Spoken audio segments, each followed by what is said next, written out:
Boris Johnson. It's fine. Hello, I'm H.G. Tudor. I provide you with understanding about why people behave the way that they do. I established in previous work that Boris Johnson, the Prime Minister of the United Kingdom, is a narcissist, and a greater narcissist at that. If you want to understand more about that analysis, please go to the videos of Very Political Narcissist Parts 1 and Part 2. You can also enjoy my analysis of his behaviour, where he's being interviewed by Eddie Mair in Boris Johnson, The Greater Smirks, Parts 1 through till 3. And that enables you not only to see how he behaves where he's repeatedly challenged, but also how the Greater utilises the smirk. Excellent viewing and insightful commentary. But also, it's worth demonstrating some of the behaviours of the Greater as a consequence of recent news about Boris Johnson. The Independent newspaper reported, Boris Johnson resists calls to quit after becoming first UK Prime Minister to be punished for breaking law. You have paid a fine. Our loved ones paid with their lives. Rishi Sunak, the Chancellor, and Carrie Johnson, Boris's wife, also issued with police fixed penalty notices over lockdown-breaching birthday party. The article by the political editor at The Independent, Andrew Woodcock, explains as follows.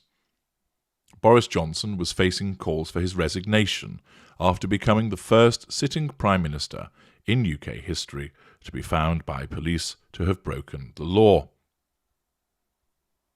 Quite the achievement there.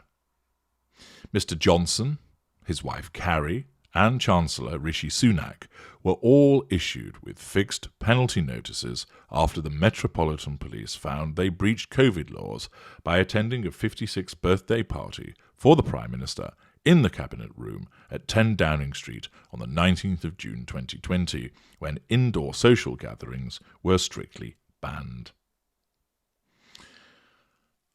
Why is it that Johnson behaved in this way in the first place?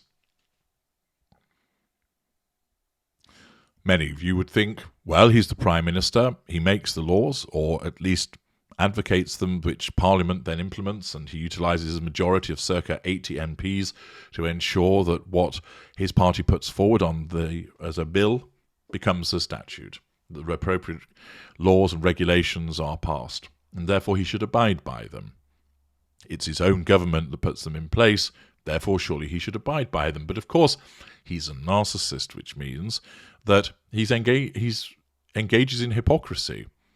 I'll tell you to do it, but I'm not going to do it, because his sense of entitlement, his lack of accountability, support the pursuit of the prime aims.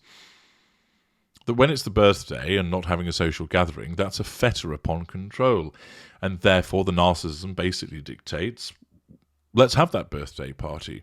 And Johnson is well aware of what he's doing. It wasn't a case that he was oblivious to breaking the law. This might be the excuse offered by some. He knew full well this shouldn't be taking place. He had engaged in near daily appearances on his podium with the hands, face, space, protect the NHS, etc., and still went ahead, completely contravening the very things that had been telling everybody else to do. And this wasn't a lapse of memory. This wasn't I wasn't quite sure what the law was and fudging it. He knew full well, and he simply didn't care, because his arrogance is such that he believes that even if, and the little people ought not to challenge him, but even if the little people do, it's perfectly acceptable for him to turn around and get out of it. That he will obfuscate, he will do the old bumbling Boris routine and the cheeky chappy and, well, come on, at the end of the day, and I'm terribly sorry, and, let's move on. There are more important things to deal with. And he will rely upon that. And the fact is,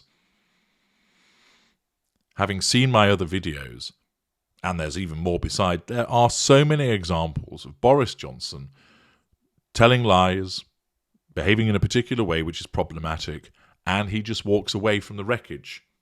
He hurls the grenade, laughs, and walks on. And he knows precisely what he's doing. And if something works, then all hail Boris, and he drinks in the plaudits, and it enables him to draw in that fuel and assert control. And if it's an almighty fuck-up, he simply doesn't care. He just carries on. And if someone has the audacity to come and ask him about it, try and pin accountability, he just turns on his charm, he turns on the bumbling Boris routine, and he laughs at that individual down his sleeve. In some instances, as you saw with the interview with Eddie Mair, he doesn't even keep the smirk at bay. And he just ploughs on because he seriously believes that he's untouchable. He's had Partygate. He's remained in power. He's had all the bumbling that's gone on through COVID, with his ministers breaching the laws. He still stayed in power. He made excuses for Matt Hancock, who was having an affair and breaching the rules. And still, Boris ploughed on. Test and Trace was an almighty fuck-up. The bungs that have basically been gone to the mates with regard to the contracts, where the relevant Public Accounts Committee have said that it wasn't arm's length. It doesn't care. This isn't the out-and-out brazen arrogance that's seen with lesser narcissists. This is an individual that has got hold of the reins of power in the land and simply doesn't care because he believes himself to be untouchable. He believes himself to be coated in Teflon, and he knows it, and he's seen it. All through his life, he has evaded responsibility, whether it's not acknowledging a child who's purportedly his, whether it's cheating on his previous wife, Marina Wheeler, whether it has been the various fuck-ups that occurred as Mayor of London.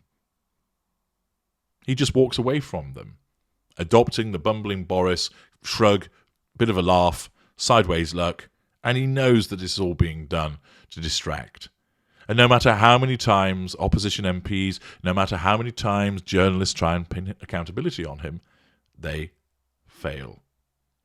And here, he carried out the birthday party and breached the regulations, he breached the law, knowing full well what he was doing, and he didn't care, because quite simply at the back of his mind was this: let them try. Let them try and pin accountability on me. I'm Boris Johnson, I do what I want. You can almost hear the football chant. He's Boris Johnson, he does what he wants. Accordingly, there was a police investigation. And look what happens. He's found to break the law and be the first Prime Minister. Is he ashamed of that? No. He will actually find it amusing. He'll actually find it amusing because, of course, he pays the fine so he doesn't have a criminal record. And it's quite simply, yeah, sure, I'll pay that, and then let's move on to the next thing. There's no remorse, there's no guilt, he simply does not care. The Independent continues by explaining that Labour leader Keir Starmer said that the fine showed that the PM and Mr Sunak had lied repeatedly about the Partygate scandal. That's a form of manipulation, of course, an absence of accountability, dishonouring both their offices and the sacrifices of the British people. He said they have to go. His call for their resignation was echoed by former Scottish Conservative leader Ruth Davidson and by representatives of families bereaved by the pandemic, who said that the shameless Prime Minister had taken us all for mugs and caused untold hurt to those who had lost loved ones.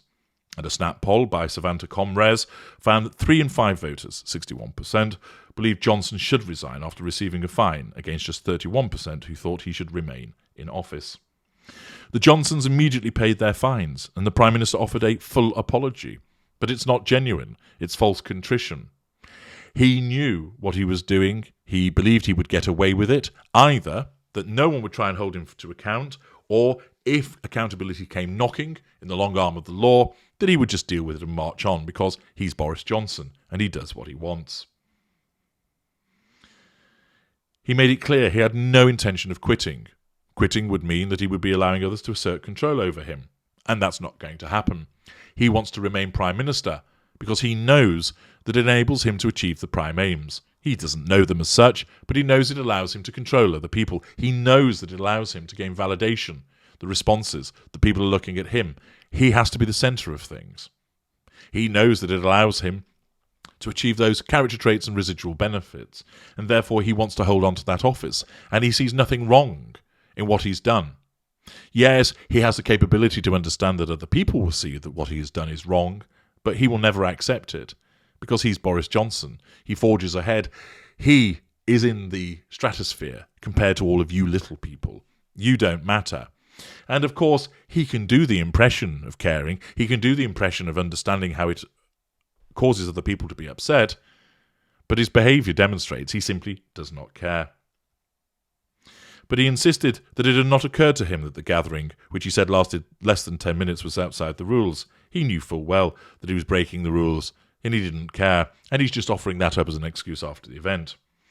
And crucially, he denied, the article explains, he denied deliberately misleading Parliament, something which the Ministerial Code makes clear as a resigning matter, when he said last December that no COVID rules had been broken at number 10. The statement was made in completely good faith, he insisted.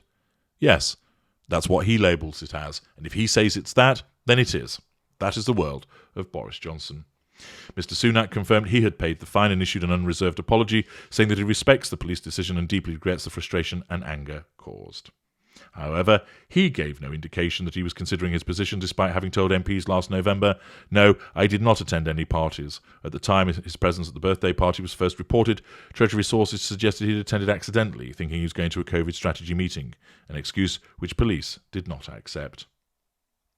In a letter to the Prime Minister, the COVID-19 Bereaved Families for Justice group urged Mr. Johnson to quit, telling him, "You broke the laws intended to keep us safe. You trampled on the sacrifices we and all the British public made. You have paid a fine. Our loved ones paid with their lives. For the sake of the 187,929 who have been lost to COVID, the over 1,000 still dying each week from this horrible virus, for the hundreds of thousands of us who have loved lost ones to it, and every person who did the right thing, go and go now." No doubt that has been brought to the attention of Boris Johnson. It's challenge fuel from a tertiary source. He will ignore it and assert control, most likely by staying in a position of withdrawal and ignoring it. Sir Keir Starmer said that the people of the United Kingdom have made unimaginable, heart-wrenching sacrifices during the COVID pandemic and felt guilt at being unable to see dying relatives or attend their funerals. But he added the guilty men are the Prime Minister and the Chancellor. They've dishonoured all of that sacrifice. They've dishonoured their office. Believe me, no guilt is being felt by Boris Johnson. Keir Starmer continued, "This is the first time in the history of our country that a Prime Minister has been found to be in breach of the law," and then he lied repeatedly to the public about it. Britain deserves better. They have to go. The point is that he will not see that he has to go. The fact that he is the first sitting British Prime Minister to be found to have broken the law is something that he will simply find amusing.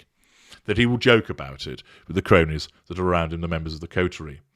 His level of arrogance is breathtaking because he knows that he's able to get away with matters again and again and again. Such is the level of charisma that he exhibits, such is his contempt for the people that have voted him in. But he's done this throughout all of his life, and he's not going to change any time now. It may well be fine for Boris Johnson, because he received the fine and paid the fine. And he still thinks that it's fine because he'll carry on doing what he wants. Because he's Boris Johnson, and that's the way it goes. I'm H.G. Tudor. Thank you for listening.